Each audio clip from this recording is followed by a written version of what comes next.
मेरे प्रिय भाई और बहनों, कई साल पहले करीब 30-35 साल का एक भाई मेरे पास आया। वो विदेश में काम कर रहा था। उसने कहा कि स्वामी जी बहुत कमाई होती है लेकिन पैसा रुकता नहीं है, पैसा टिकता नहीं है, पैसा बहुत जल्दी समाप्त हो जाता है। तो मैंने उससे पूछा, क्या आप दशमांश देते हैं? वो मसीही हैं। मैंने पूछा कि क्या आप दशमांश देते हैं? बाइबल में विशेष करके मलाकी अध्याय 3 में और अन्यत्र भी बार बार बताया जाता है कि दशमांश प्रभु को दो।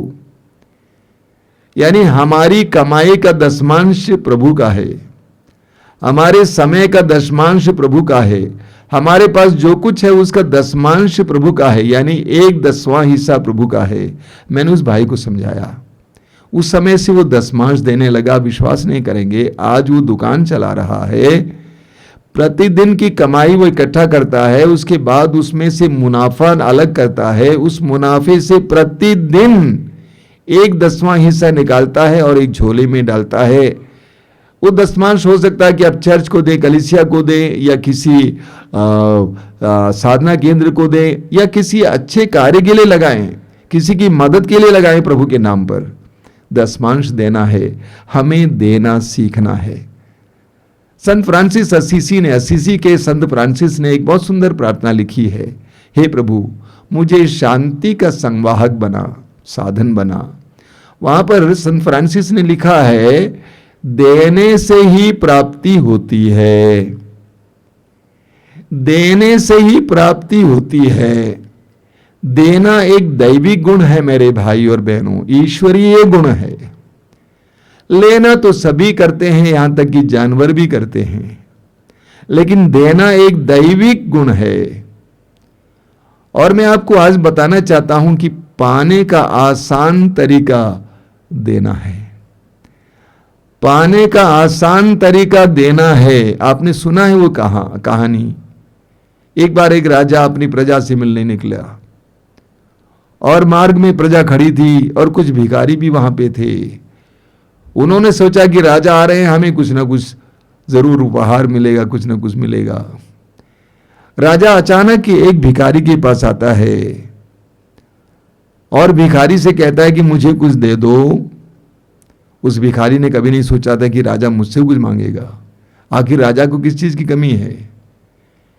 और उसके बर्तन में कुछ अनाज थे, उसने एक अनाज लेकर राजा को दे दिया, क्योंकि राजा को किस बात की कमी है। बड़े उदास होकर वो घर आ गया।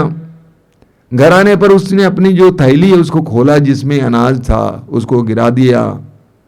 तो उसने देखा कि उसमें एक सोने का अनाज है और वो सोचने लगा कि सोने का अनाज इसके अंदर कैसे आ गया। अचानक उसके दिमाग में बात आई कि मैंने राजा को एक अनाज दिया था और वो सोने का अनाज बन गया है। पछताने लगा, काश मैं और ज्यादा राजा को दे देता तो कितने सोने के अनाज मुझे मिल जाते हैं। एक सच्चाई है, देने से ही हमें प्राप्ति होती है। कई जवान लड़कियों को जिनकी शादी हो रही है, मैं कहता हूं कि बेटा तुमको मालूम है प्यार पाने का रास्ता क्या होता है? प्यार देना। प्यार मांगने से नहीं मिलता है, प्यार देने से मिलता है। मैं बच्चियों को समझाता हूं, जिस ससुराल में तुम जा रहे हो वहां पे सास को, ससुर को, अपने पति को, लोगों को प्यार इतना दो कि वे तुम्हें प्यार देने के लिए मजबूर हो जाएं। तो पाने का तरीका देना होता है, पाने का तरीका देना होता है। कई लोगों को मैं जानता हूं कि वे गरीब हैं और उनके परिवार में बहुत तंगी है। एक बहन जिनको मैं जानता हूं कई दिन से, एक बार मैंने उनको बुलाया और कहा कि सुनो, आपके परिवार में बहुत तंगी है, मैं देखता हूं पैसा आता नहीं है, कड़ा परिश्रम करते हैं लेकिन कुछ मिलता नहीं है। तो मैंने पूछा, आप देती हैं अपनी आय से कुछ प्रभु को या किसी गरीब को देती हैं?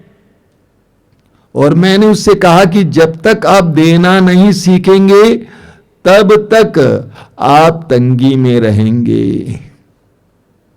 देने से प्राप्ति होती है, लेकिन आधुनिक इंसान देना नहीं चाहता है, आधुनिक इंसान पाना चाहता है। वो तो चाहता है कि अगर पूरा गांव मेरे नाम पर लिखा जाए तो कितनी अच्छी बात होती, सारी गाड़ियां मेरे नाम पे आ जाती तो कितनी अच्छी बात होती। वो तो बहुत पाना चाहता है। कहा जाता है कि शेर अपने लिए एक बार शिकार खेलता है, एक बार खाने के लिए, एक बार खाने के लिए वो शिकार खेलता है, एक बार मिल गया खा के वो सो जाता है, फिर अगली बार के लिए सोचता है। लेकिन मनुष्य एक ही बार अपने लिए, अपने बच्चों के लिए, अपने परिवार के लिए, अपने जात बिरादरी के लिए इकट्ठा करना चाहता है। एक दिन के लिए नहीं बल्कि सैकड़ों वर्षों के लिए इकट्ठा करना चाहता है। कहा जाता है कि एक बार एक राजा ने अपने राज्य में एक घोषणा की। घोषणा ये थी कि बहुत जमीन है, जो जितना दूर दूर दौड़ सकता है उतनी जमीन उसकी हो जाएगी। और एक आदमी ने सोचा कि मैं बहुत दूर दूर दौड़ूंगा ताकि उतनी जमीन मेरी हो जाएगी। और वो इतना दूर दूर दौड़ा दौड़ा दौड़ा दौड़ा दौड़ा गए, दौड़कर जहां उसको पहुंचना था वहां पहुंच नहीं पाया, रास्ते में गिर गया और वहां पर मर गया। ये मनुष्य की दशा है। देने से प्राप्ति होती है। प्रवक्ता ग्रंथ के अध्याय 4 उसके वाक्य 36 में लिखा हुआ है, बहुत सुंदर वचन है। प्रवक्ता ग्रंथ अध्याय 4 वाक्य 36 में क्या लिखा है? लेने के लिए अपना हाथ मत पसारो और देने के लिए उसे बंद मत रखो। लेने के लिए अपना हाथ मत पसारो और देने के लिए उसे बंद मत रखो, ये तुम्हारे लिए अच्छा नहीं है। लूकस के सुसमाचार के अध्याय 6 वाक्य 38 में प्रभु यीशु कहते हैं, जिस नाप से तुम दोगे उसी नाप से तुम्हारे लिए नापा जाएगा। जिस नाप से तुम दोगे उसी नाप से तुम्हारे लिए नापा जाएगा। ये मेरा व्यक्तिगत अनुभव है। जब भी मैंने उदारतापूर्वक किसी को दिया तुरंत उसको प्राप्ति हुई है। एक छोटा सा उदाहरण मैं आपको देना चाहता हूं। कई साल पहले की बात है, आज से कम मैं सोचता हूं 17 साल पहले, मैं और मेरे सहयोगी पुरोहित हम दोनों खड़े थे। वो खजांची थे और एक गरीब आदमी आया जिनको हम जानते थे। कहा कि मेरी पत्नी अस्पताल में भर्ती है, उसको डिस्चार्ज करने के लिए पैसा कम पड़ रहा है। तो मैंने अपने सहयोगी पुरोहित से कहा, फादर कुछ दे दीजिए इनको। अच्छा आदमी है, ईमानदार इंसान है। तो फादर ने पूछा कि कितना दें? मैंने कहा 500 दीजिए कम से कम। 500? मैंने कहा दीजिए फादर, कोई बात नहीं, चिंता मत कीजिए। आप विश्वास करेंगे, उसी शाम को जहां पर हम खड़े थे वहां पे हम दोनों खड़े थे, उस समय कुछ धर्म बहनें सिस्टर्स आई थी एक जगह से और उन्होंने मेरे हाथ में थमा दिया 5000 की गट्ठी। कहा स्वामी जी आश्रम के लिए किसी अच्छे काम में लगाइए। प्रभु कहते हैं जिस नाप से तुम दोगे उसी नाप से तुम्हारे लिए नापा जाएगा। राजाओं के पहले ग्रंथ के अध्याय 17 में हमें एक विधवा के बारे में पढ़ने को मिलता है। एक बहुत सुंदर उदाहरण है, सुंदर किस्सा है। पूरे इस्राएल में अकाल पड़ा था और प्रभु ईश्वर अपने सेवक, अपने चुने हुए नबी एलिया को सरफ्ता नामक एक जगह पर एक विधवा के पास भेजता है। ईश्वर ने कहा कि वहां मैंने तुम्हारे लिए भोजन का प्रबंध कर रखा है, तुम जाओ और विधवा से बात करो। और नबी सरफ्ता पहुंच जाता है। उसने देखा कि एक विधवा आ रही है और वो विधवा कुछ लकड़ी इकट्ठा करने आई थी। उसके पास थोड़ा सा एक मुट्ठी आटा था और एक कुप्पी में थोड़ा सा तेल था। उसने सोचा कि हम लकड़ी बटोरेंगे, उसको पकाएंगे, खाएंगे, मैं और मेरा बेटा, और हम लोग मर जाएंगे, क्योंकि पूरे देश में अकाल पड़ा था। नबी उस विधवा के पास आता है और कहता है कि मेरे लिए कुछ पानी ले आओ। वो पानी लाने के लिए जाती है। नबी फिर आदेश देता है कि मेरे लिए कुछ रोटियां भी ले आओ। और वो नारी आकर कहती है, वो विधवा आकर कहती है कि देखिए महोदय, मेरे पास एक मुट्ठी आटा है और कुप्पी में थोड़ा सा तेल है। मैंने सोचा कि उसको पका के मैं और मेरा बेटा हम लोग खाएंगे, उसके बाद हम लोग मर जाएंगे। नबी ने कहा जैसे मैंने कहा वैसे करो। और उस विधवा ने वैसा ही किया और पूरे अकाल के समय तक उस बर्तन का आटा कभी खत्म नहीं हुआ और उस कुप्पी का तेल कभी खत्म नहीं हुआ। उसके लिए, उसके बेटे के लिए और नबी के लिए भोजन का प्रबंध प्रभु ने किया था। बोलिए hallelujah, hallelujah, hallelujah, hallelujah, hallelujah, hallelujah, hallelujah, hallelujah, hallelujah. Hallelujah. जरूरतमंदों को जब हम देते हैं तो प्रभु हमें आशीर्वाद देते हैं। जो आवश्यकता में पड़े लोग हैं उनकी हम मदद करते हैं तो प्रभु हमें आशीर्वाद देते हैं। देखिए कितना गुना आशीर्वाद उस विधवा को मिला। एक मुट्ठी आटा, थोड़ा सा तेल, उसके बदले पूरे अकाल भर के लिए उसके लिए भोजन का प्रबंध प्रभु ने किया, क्योंकि उसने उदारता पूर्वक उस नबी को दिया। उसने उदारता पूर्वक उस नबी को दिया। मत्ती के सुसमाचार के अध्याय 10 वाक्य 42 में प्रभु कहते हैं कि मेरे शिष्यों में से किसी को भी बच्चे को भी एक गिलास पानी भी कोई दे तो बिना प्रतिफल पाए नहीं रह जाएगा। प्रभु के नाम पर किसी की मदद हम करते हैं तो प्रभु कहते हैं बिना प्रतिफल पाए नहीं रह जाएंगे। हम पढ़ते हैं प्रवक्ता ग्रंथ की अध्याय 4 उसके वाक्य 5 में प्रभु कहते हैं कि आवश्यकतामंद, जरूरतमंद लोगों की मदद करना है। वहां कहते हैं, प्रभु कहते हैं दरिद्र से आंखें मत फेरो, उसे अवसर मत दो कि वह तुमको अभिशाप दे। दरिद्र से आंखें मत फेरो। कभी कभी हम लोग दरिद्रों से आंखें फेर लेते हैं। लूकस के समाचार के अध्याय 10 में हमें एक सुंदर दृष्टांत पढ़ने को मिलता है, भले समारी का दृष्टांत। वहां पर हम पढ़ते हैं कि एक आदमी मार्ग में डाकुओं द्वारा घायल किया गया था और वो पड़ा हुआ था अधमरे अवस्था में, और वहां से एक पुरोहित गुजरता है लेकिन आंख फेर कर चला जाता है, उसको देखना तक नहीं चाहता है। एक लेवी वहां से जाता है, वो भी उसी तरह करता है, लेकिन एक समारी वहां से आता है, उसने उसके दर्द पीड़ा को देखा और उसकी मदद की। तो प्रभु का वचन कहता है दरिद्र से आंखें मत फेरो। जब दरिद्र पास आ जाते आंखें मत फेरो,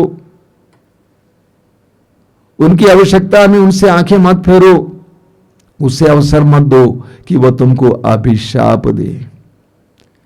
उसे अवसर मत दो कि वह तुमको अभिशाप दे। लूकस के सुसमाचार के अध्याय 16 में प्रभु यीशु ने एक बहुत सुंदर दृष्टांत सुनाया, एक धनी इंसान और गरीब का दृष्टांत। गरीब का नाम था लाजरुस। लाजरुस के बारे में बताया गया कि उसके पूरे शरीर में घाव थे, फोड़े थे, कुत्ते आकर चाटते थे और वो उस धनी इंसान के गेट के बाहर पड़ा रहता था। उस धनी इंसान के यहां लोग दावत करने के लिए आते थे, खाने पीने के लिए आते थे। वो धनी इंसान अंदर बाहर होता था। उसने शायद कई बार देखा उस गरीब को। वो गरीब हमेशा सोचता था कि मैं इस धनी इंसान के मेज से जो जूठन गिरता है उसको मुझे मिल जाए तो मैं जिंदा रहता। लेकिन उस धनी इंसान ने उसका ख्याल नहीं किया, उसने उससे मुंह फेर लिया, उसको अनदेखा किया। वचन में लिखा हुआ दोनों मर गए, धनी मर गया और गाड़ा गया, लेकिन गरीब मरा और उसको स्वर्गदूत उठाकर इब्राहिम के गोद में रखा। बहुत सुंदर दृष्टांत है। प्रभु का वचन कहता है दरिद्र से आंखें मत फेरो, उसे अवसर मत दो कि वह तुमको अभिशाप दे। सूक्ति ग्रंथ उसकी अध्याय 19 वाक्य 17 में लिखा हुआ है। सूक्ति ग्रंथ अध्याय 19 वाक्य 17 में बहुत जबरदस्त वचन है मेरे भाई और बहनों। जो दरिद्रों पर दया करता वह प्रभु को उधार देता है। जो दरिद्रों पर दया करता वो प्रभु को उधार देता है। प्रभु उसे उसके उपकार का बदला चुकाएगा। कृपया मेरे पीछे दोहराएंगे, हालेलुया, हालेलुया, हालेलुया, हालेलुया। प्रभु का वचन कहता है, प्रभु का वचन कहता है, जो दरिद्रों पर दया करता जो दरिद्रों पर दया वो करता प्रभु को उधार देता है। वह प्रभु को उधार देता है। जो दरिद्रों पर दया करता जो दरिद्रों पर दया करता वो प्रभु को उधार देता है। वह प्रभु को उधार देता है। प्रभु से उसके उपकार का बदला चुकाएगा, बदला चुकाएगा। Hallelujah, hallelujah, hallelujah, hallelujah, hallelujah, hallelujah. मत्ती के समाचार के अध्याय 25 में प्रभु यीशु अंतिम न्याय के बारे में बताते हैं। वहां पर भी प्रभु एक सुंदर दृष्टांत सुनाते हैं। प्रभु कहते हैं कि मैं भूखा था और तुमने मुझे खिलाया, मैं नंगा था तुमने मुझे पहनाया, इत्यादि इत्यादि। और लोग पूछेंगे कि प्रभु हमने कब आपको भूखा देखा, नंगा देखा? तो प्रभु कहते हैं वाक्य 40 में, मत्ती अध्याय 25 वाक्य 40 में, मेरे इन भाइयों में से किसी एक के लिए भी, चाहे वो कितना ही छोटा क्यों ना हो, तुमने जो कुछ किया तुमने मेरे ही लिए किया। यानी किसी आवश्यकता में पड़े जरूरतमंद व्यक्ति के लिए तुमने जो कुछ किया, वो कितना ही छोटा क्यों ना, वो तुमने मेरे लिए ही किया। जरूरतमंद लोगों में यीशु है। मदर तेरेसा गरीब से गरीब लोगों की सेवा करती थी, बहुत ही घृणित अवस्था में पड़े लोगों की सेवा करती थी। लोग आश्चर्यचकित होते थे। मदर कहा करती थी कि मैं यीशु को उसमें देखती हूं, मैं यीशु को उसमें देखती हूं। प्रभु यीशु कहते हैं, इन भाइयों में से किसी एक के लिए, चाहे वो कितना ही छोटा क्यों ना हो, तुमने जो कुछ किया तुमने मेरे लिए ही किया। आवश्यकता में पड़े लोग यीशु के भाई हैं। प्रवक्ता ग्रंथ उसके अध्याय 35 में हम पढ़ते हैं, प्रवक्ता ग्रंथ अध्याय 35 वाक्य 4 में, परोपकार अन्न बलि लगाने के बराबर है। परोपकार अन्न बलि लगाने के बराबर है। जो भिक्षा दान करता है वो धन्यवाद का बलिदान चाहता है। देखिए कितने जबरदस्त वचन है, हम इसको दोहराएंगे, मेरे पीछे दोहराइए। Hallelujah, hallelujah. प्रभु का वचन कहता है, प्रभु का वचन कहता है, परोपकार अन्न बलि लगाने के बराबर है। अन्न बलि लगाने के बराबर है। परोपकार अन्न बलि लगाने के बराबर है। अन्न बलि लगाने के जो बराबर भिक्षा है। दान करता है जो भिक्षा दान वो करता है, धन्यवाद का बलिदान चाहता वह है। धन्यवाद का बलिदान चढ़ाता है। जो भिक्षा दान करता है जो भिक्षा दान करता है, वो धन्यवाद का बलिदान चाहता वह है। धन्यवाद का बलिदान चढ़ाता है। Hallelujah, hallelujah, hallelujah, hallelujah, hallelujah, hallelujah, hallelujah. Hallelujah. अब सवाल होगा कि हम क्या दें। लूकास के सुसमाचार के अध्याय 14 में उसके वाक्य 12 से प्रभु यीशु इस प्रकार कहते हैं, जब तुम दोपहर या शाम भोज दो तो ना तो अपने मित्रों को बुलाओ और ना अपने भाइयों को, ना अपने कुटुंबियों को और ना धनी पड़ोसियों को, कहीं ऐसा ना हो कि वे भी तुम्हें निमंत्रण देकर बदला चुका दें। पर जब तुम भोज दो तो कंगालों, लूलों, लंगड़ों और अंधों को बुलाओ, तुम धन्य होगे कि बदला चुकाने के लिए उनके पास कुछ नहीं है, क्योंकि धर्मियों के पुनरुत्थान के समय तुम्हारा बदला चुका दिया जाएगा। प्रभु कहते हैं कि तुम बुलाते हो लोगों को, निमंत्रण देते हो, किन किन प्रकार के लोगों को बुलाते हो? अपने रिश्तेदारों को, बड़े बड़े लोगों को बुलाते हो और तुम्हें उनसे प्रतिफल मिल ही जाएगा एक दिन। लेकिन प्रभु कहते हैं जब तुम बुलाते हो तो तुम लंगड़ों, लूलों, कमजोरों को बुलाओ, वे तुम्हें प्रतिफल नहीं दे पाएंगे। बहुत सुंदर बात है। हम क्या दें? हम क्या दें? कभी कभी क्या हो जाता है कि हमारे परिवार में कपड़े पुराने हो गए, फट गए, तो हम लोग सोचते हैं चलो किसी गरीब को दे देते हैं। खाना बासी हो गया, पुराना हो गया, खाने लायक नहीं, किसी गरीब को दे देते हैं। आप जानते हैं मदर तेरेसा की संस्था दान से जिंदा है, दान से, लोगों के दान से। लेकिन मदर तेरेसा कहा करती थी कि गरीब कूड़ादान नहीं है, गरीब कूड़ादान नहीं है। The poor are not dustbin, कि हमारे घर पे जो गंदा है, फटा है, पुराना है, गरीब को दे दें। जो पुराना हो गया, खाने लायक नहीं है, तो हम सोचते हैं गरीब को दे दें। मदर तेरेसा बोला करती थी कि गरीब कूड़ादान नहीं है। जब भी हम देंगे अच्छी चीज देंगे, खराब चीज नहीं। जब भी हम देंगे अच्छी चीज दें। वे इंसान हैं, प्रभु यीशु के भाई हैं। प्रभु ने स्वयं हमसे कहा वो प्रभु यीशु के भाई हैं। कैसे दें? ये महसूस करके दें कि वे दुख में हैं। ऐसा नहीं ले लो ले लो ले लो ले लो, नहीं, अरे उसको दे दो, नहीं। संवेदना के साथ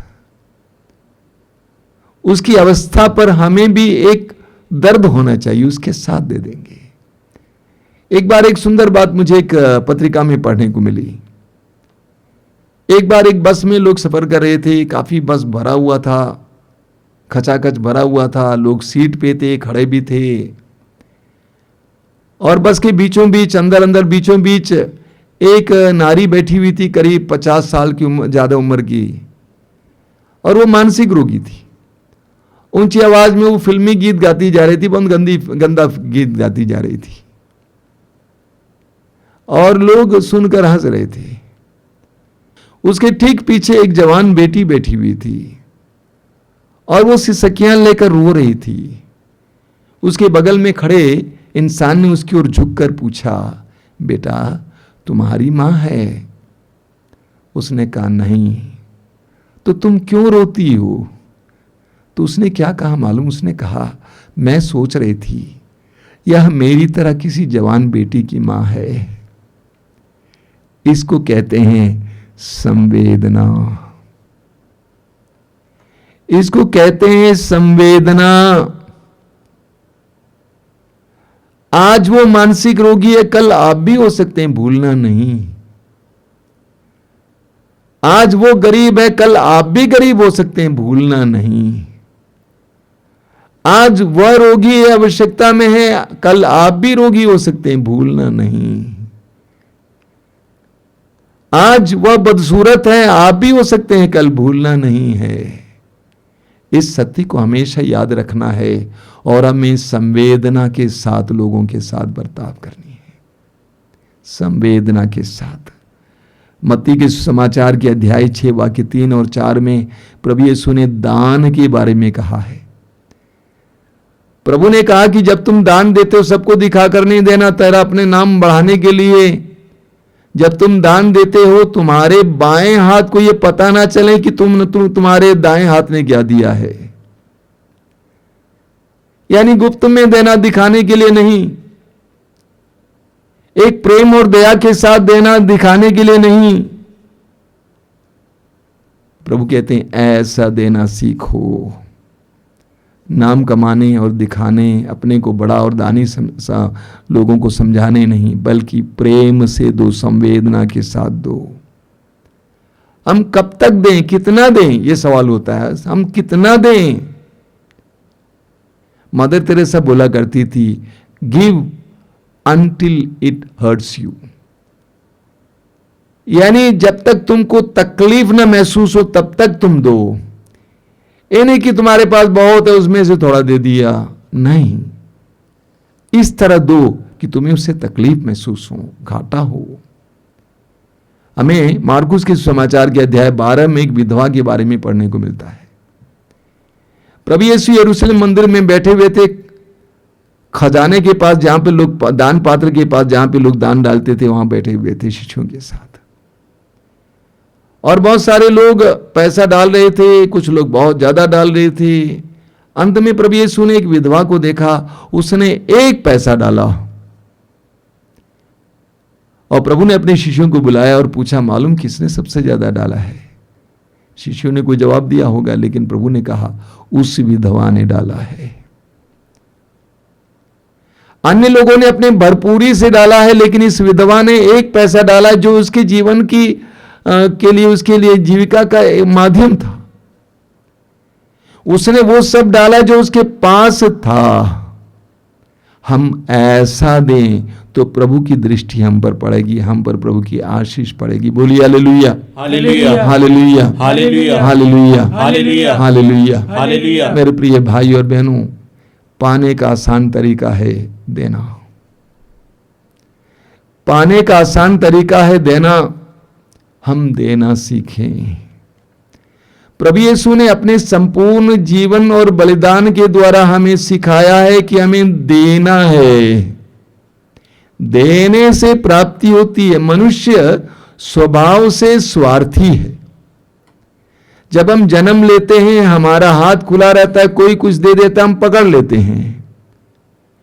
उस समय से लेकर हम पकड़ लेते हैं। पहले मुंह में डालते हैं, बाद में कहीं और डालते हैं, बैग में, और उसके बाद अब जेब में, उसके बाद बैंक में डालते हैं। तो हमारे अंदर ये लेने की प्रवृत्ति है, ये पशुतुल्य प्रवृत्ति है। जैसा कि मैंने कहा, देना दैविक गुण है, ईश्वरीय गुण है। हमें देना सीखना होगा, देने के द्वारा हमें प्राप्ति होती है। प्रभु यीशु कहते हैं, जिस नाप से तुम दोगे उसी नाप से तुम्हारे लिए भी नापा जाएगा। थोड़ा देंगे थोड़ा मिलेगा, ज्यादा देंगे ज्यादा मिलेगा। जितना ज्यादा हम दूसरों के प्रति उदार बनेंगे, प्रभु ईश्वर हमारे प्रति भी उतना ही उदार होगा। मैंने इस आश्रम में रहकर यह सीखा है, जहां दिया जाता है तुरंत प्रभु वहां पर भर देते हैं। आज तक इस आश्रम में रहते हुए कोई कमी घटी का मुझे अनुभव नहीं हुआ है। उसके लिए एक कारण है, मुझे देने के लिए कोई संकोच नहीं है। बड़ा भी दे सकता हूं, ज्यादा भी दे सकता हूं, कोई संकोच नहीं है। हम देना सीखें, देकर प्राप्त करना सीखें। प्रभु यीशु की इस बात को मत भूलिए। प्रभु ने कहा, एक गिलास पानी भी दें, बिना प्रतिफल पाए नहीं रह जाओगे। आइए हम प्रार्थना करें। प्रभु धन्यवाद देते हैं तेरे इन पवित्र वचनों के लिए। अपने पवित्र वचनों के द्वारा तू जीवन का रहस्य हमारे सामने खोल रहा था। हम सभी कृपाएं प्राप्त करना चाहते हैं, तेरे पास बार बार आते हैं। आज तूने हमें एक नुस्खा बताया है, एक तरीका बताया है। आज तूने हमें सिखाया कि देने से प्राप्ति होती है, जिस नाप से तुम दोगे उसी नाप से तुम्हारे लिए भी नापा जाएगा। प्रभु यीशु हमें कृपा दीजिए, तेरी तरह उदार बनाइए। तूने अपने लिए कुछ भी नहीं रखा, तेरी तरह मुझे उदार बनाइए। मेरे हृदय जो छोटा है उसे बड़ा बनाइए, मेरे हृदय को संवेदनशील बनाइए। ये प्रभु यीशु इन वचनों को सुनने वाले एक एक भाई बहनों को आशीर्वाद दीजिए, उदारता का वरदान दीजिए, खुले हाथ से देने के लिए कृपा दीजिए। जिस तरह तू खुले हाथ से देता वचन कहता है, हमारे हाथों को भी लेने के लिए नहीं बल्कि देने के लिए खोल दीजिए। यीशु हमें उदार बनाइए, हमारे हृदयों को बड़ा बनाइए, हमें परोपकारी बनाइए, हमें सब में तेरी तुझे देखने की कृपा दीजिए। धन्यवाद यीशु, धन्यवाद। तेरी स्तुति, तेरी आराधना, तेरी महिमा हो। धन्यवाद यीशु, तेरी स्तुति हो, तेरी आराधना हो, तेरी महिमा हो।